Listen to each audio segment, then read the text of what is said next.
Hello दोस्तों, sociology classes में आप सबका स्वागत है। आज हम डिस्कस करने वाले हैं एम्पिरिकल अप्रोच के बारे में। आज इस क्लास में हम मेनली डिस्कस करेंगे कि सोशियोलॉजी में हम किस तरीके का रिसर्च मेथोडोलॉजीज यूज़ करते हैं और सोशियोलॉजी में किस तरीके का अप्रोच यूज़ करते हैं किसी भी रिसर्च कंडक्ट करने के लिए। वहाँ पर कौन सी चीज़ें हमें देखनी पड़ेगी और कौन सी चीज़ें नहीं करनी पड़ेगी, ये सारी चीज़ें आज के क्लास में हम बेसिकली डिटेल में स्टडी करेंगे। ये जो एम्पिरिकल अप्रोच है, इस अप्रोच के ही अंडर हम सोशियोलॉजी के जो मेन रिसर्च है वो सारे रिसर्च कंडक्ट करते हैं। और यहाँ पर बहुत सारे चीज़ें हैं जो हमें कोई भी सोशियोलॉजिकल रिलेटेड या फिर सोसाइटी रिलेटेड कोई भी रिसर्च कंडक्ट करने में हमारी हेल्प करेगा। पहले हम देख लेते हैं कि आज की इस क्लास में हम कौन सी चीज़ें देखने वाले हैं। पहले हम देखेंगे कि what is empirical approach. Empirical approach क्या है और इसको हम किस तरीके से डिफाइन करते हैं। फिर देखेंगे रूल्स ऑफ डाटा कलेक्शन। हम सोशियोलॉजी में किस तरीके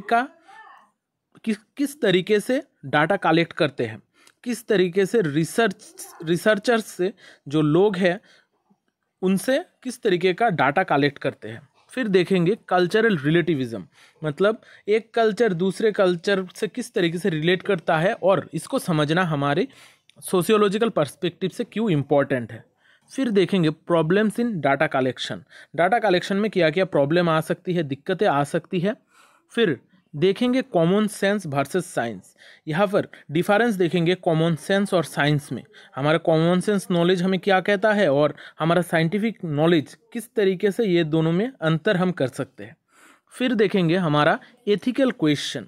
किसी भी रिसर्च में एथिकल क्वेश्चंस बहुत ज़्यादा होते हैं, स्पेशली सोशल साइंसेस जो रिसर्च है वहाँ पर हम एथिकल क्वेश्चंस बहुत ज़्यादा देखते हैं।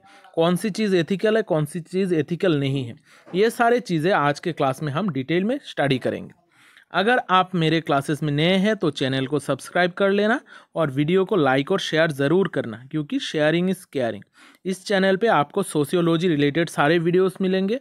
यहाँ पर बहुत सारे प्लेलिस्ट्स हैं जहाँ से आप स्टडी कर सकते हो, ये आपके लिए बहुत हेल्पफुल होगा। तो चलिए आज का क्लास शुरू करते हैं। हम पहले देखते हैं कि एम्पिरिसिज्म और एम्पिरिकल अप्रोच, इन चीज़ों का मीनिंग क्या है, इनसे हम क्या समझते हैं। हमें पहले जानना होगा कि एम्पिरिसिज्म क्या है। Empiricism refers to the view that experience, particularly of the senses, is the only source of knowledge.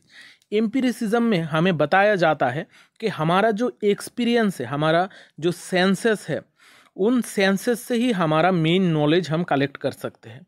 ये मेनली हमें फर्स्ट हैंड डाटा के बारे में बताता है कि मेरा एक्सपीरियंस क्या है, किसी एक पर्टिकुलर सिचुएशन में किस तरीके से मैं एक्सपीरियंस गेन कर रहा हूँ और मेरे सेंसेस के द्वारा ही मैं एक्सपीरियंस गेन करूँगा, किसी और के नॉलेज से मैं एक्सपीरियंस नहीं गेन करूँगा।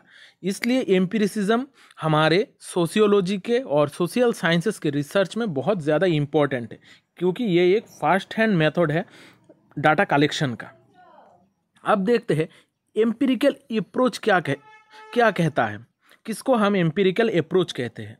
एम्पिरिकल अप्रोच एक ऐसी तरीके का मेथोडोलॉजी है डाटा कलेक्ट करने के लिए जहाँ पर हमारा मेन फोकस ही रहेगा हमारा ऑब्जर्वेशन या फिर हमारा जो एक्सपीरियंस। यहाँ पर हम मेनली किसी चीज़ को ऑब्जर्व करते हैं, ऑब्जर्व करने के बाद ही हम उसके रिलेटेड जो सारे डाटाज है उनको कलेक्ट करते हैं ऑब्जर्व करके। ये मेनली हमारा first hand method of data collection है।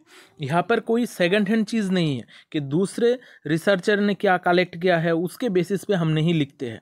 हम मेनली हमारा जो एक्सपीरियंस है उसके हिसाब से चीज़ों को समझने की कोशिश करते हैं, उसके हिसाब से ही रिसर्च करते हैं। अगर हम एग्जाम्पल के तौर पर ले, अगर कोई सोसाइटी में आप जाके वहाँ पर रहकर उस सोसाइटी को स्टडी करोगे तो उसको कहा जाएगा एम्पिरिकल रिसर्च, और जो अप्रोच से आप स्टडी करोगे उसको कहा जाएगा empirical approach.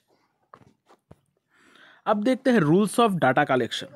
Rules of data collection में हम देखते हैं जो मेन एक थिंकर है हमारा इमाइल डुर्खेम, उन्होंने रूल्स ऑफ डाटा कलेक्शन के बारे में बहुत ज़्यादा स्टडी किया है और उन्होंने रूल्स बहुत सारे बताए हैं कि हम किस तरीके से डाटा कलेक्ट करते हैं। उनका एक बुक है रूल्स ऑफ सोशियोलॉजिकल मेथड। इस बुक में उन्होंने किस तरीके से हम सोशियोलॉजी में रिसर्च कंडक्ट कर सकते हैं उसके हिसाब से बहुत सारे चीज़ें बताई है। यहाँ पर मैं सिर्फ मेन जो पॉइंट्स है उसको आपको बताना चाहता हूँ। यहाँ पर उन्होंने क्या कहा था, उन्होंने कहा था कि data must be collected for just any how but keeping certain rules in mind. मतलब हम किसी भी ऐसे वैसे तरीके से डाटा कलेक्ट नहीं कर सकते कि हम गए और जाके कुछ चीज़ें देखी उसको लेके चले आए, इस तरीके से नहीं। हम ऐसे वैसे करके चीज़ें कलेक्ट नहीं कर सकते। हमारे माइंड में कुछ रूल्स होंगे, हमारे कुछ रिटेन्स रूल्स होंगे जो हम किस तरीके से डाटा कलेक्ट करेंगे, किस एनवायरनमेंट में रहेंगे, ये सारे चीज़ें हमें बहुत ज़्यादा देखनी होगी। सोशल साइंसेस में ये बहुत ही इम्पॉर्टेंट है। हम डाटा कलेक्ट करने के लिए बहुत सारे रूल्स मानने पड़ते हैं, तभी हमारा रिसर्च एथिकल होगा। ये जो डाटा कलेक्ट है ये हम नॉर्मली खुद जाकर डाटा कलेक्ट करते हैं। ये हमारा बहुत सारी चीज़ें हैं जो हमारे माइंड में चलती रहती है। हमें अपना माइंड को स्टेबल रखकर ही डाटा कलेक्ट करना होगा। हम किसी भी दूसरे सोर्सेस से इन्फ्लुएंस ज़्यादा नहीं हो सकते। हमें खुद को कंट्रोल करना होगा। जब भी हम डाटा कलेक्ट करेंगे हमें न्यूट्रल रहना पड़ेगा। हम अगर न्यूट्रल रहे तभी हम अच्छी तरीके से डाटा कलेक्ट कर सके। हम कभी भी दूसरे जो स्कॉलर्स हैं जो सेकंड हैंड डाटा है उस डाटा के ऊपर भरोसा नहीं करेंगे। हम अपना जो डाटा है हम जब खुद ऑब्जर्वेशन करेंगे उसके ऊपर ही डाटा हमारा जो रिसर्च होगा वो मेनली बेसिस पे होगा।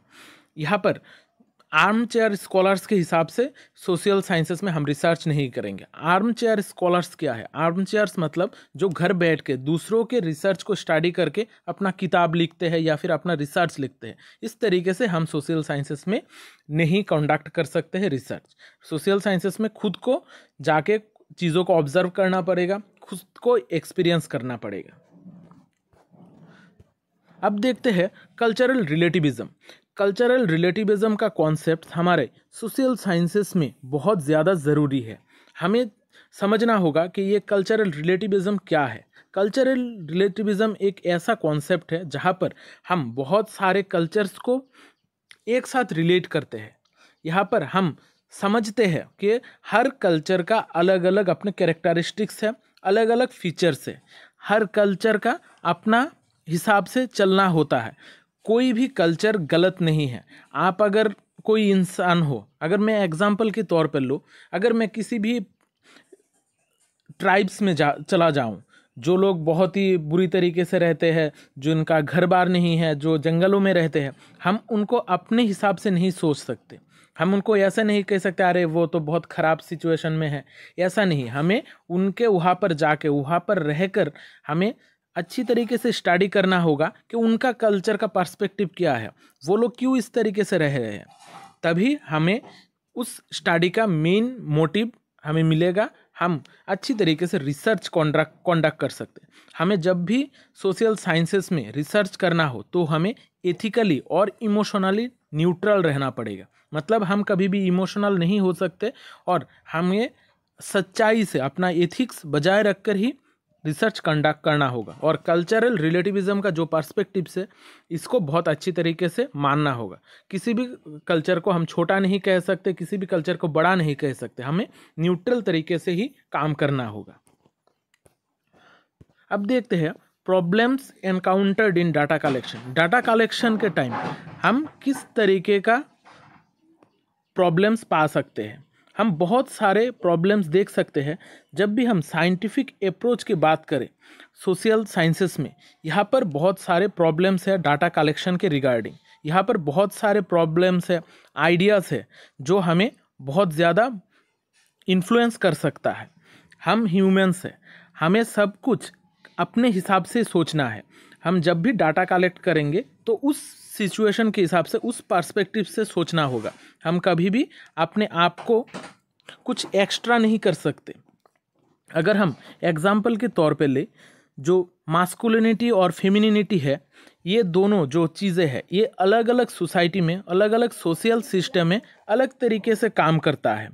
यहाँ पर चीज़ें अलग सोसाइटी में अलग तरीके का, अगर कोई आप मेट्रिलिनियल सोसाइटी हो वहाँ पर मैस्कुलिनिटी और फेमिनिटी का अलग कंसेप्ट होगा, और अगर आपने कोई पेट्रिलिनियल सोसाइटी के बारे में देखा होगा तो वहाँ पर आपका कॉन्सेप्ट अलग होगा। अब देखता हूँ difference related common sense and science. Common sense और साइंस में हम किस तरीके से डिफरेंशिएट कर सकते हैं। कॉमन सेंस, जब भी हम कॉमन सेंस की बात करते हैं हम अपना नॉर्मल एक परसेप्शन होगा जो हमें ऐसे ही कैजुअली चीज़ों को समझने में मदद करेगा। लेकिन जब भी हम साइंस का यूज़ करेंगे तब हम नेचुरल साइंसेस हो या फिर सोशल साइंसेस हो, हर किसी का अलग रूल्स होंगे, अलग मेथड्स होंगे, और इन साइंटिफिक मेथड्स का यूज़ करके ही हम सोशियोलॉजी को अच्छी तरीके से समझ सकते हैं। हम जो रिसर्च है वो अच्छी तरीके से कंडक्ट कर सकते हैं। अब देखते हैं एथिकल क्वेश्चंस के बारे में। एथिकल क्वेश्चंस हमारे सोशल साइंस रिसर्च में किस तरीके से हेल्प करते हैं।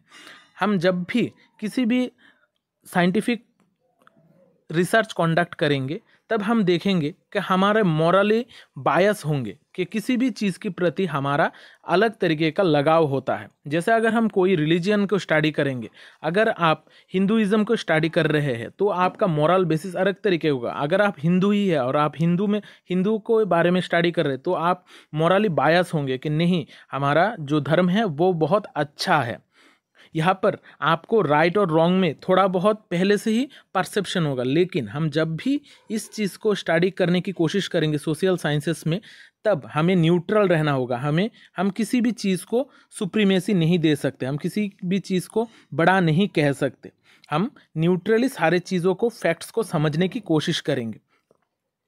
जब भी हम चीज़ों के बारे में डिटेल में स्टडी करते हैं हम बहुत सारे एथिकल क्वेश्चंस फेस करते हैं कि ये चीज़ अच्छा है कि बुरा है, लेकिन हमें हर चीज़ को इग्नोर करके ही काम करना होगा। लेकिन हम जब भी रियलिटी की बात करें तो वहाँ पर हम मेनली कभी भी टोटली न्यूट्रल नहीं हो सकते और हम हर चीज़ को इग्नोर करके नहीं जी सकते। इसलिए सारे चीज़ों को हमें बहुत अच्छी तरीके से देखना होगा और एथिकल जो कॉन्सिडरेशंस है उसको मानकर ही काम करना होगा। अगर आपको आज का क्लास अच्छा लगा होगा तो वीडियो को लाइक और शेयर कर देना, और मिलते हैं अगली क्लास में। तब तक अच्छे रहिए, स्वस्थ रहिए और लोगों में प्यार बांटते रहिए। जय हिंद।